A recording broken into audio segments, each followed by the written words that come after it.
అందరికి నమస్కారం అండి. నేను మీ పవన్ కుమార్ శర్మ. చోటా చార్ధామ్ యాత్ర.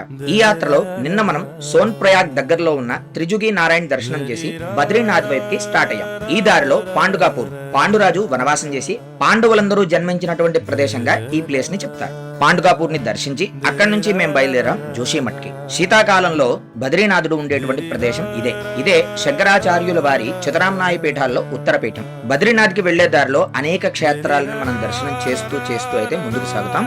ఈ యాత్రలో మనం ప్రయాణించినటువంటి దూరం అంతట్లోనూ రోడ్లు చాలా బాగున్నా ఈ ప్రయాణం మనకి కొంచెం కఠినంగా అనిపిస్తుంది.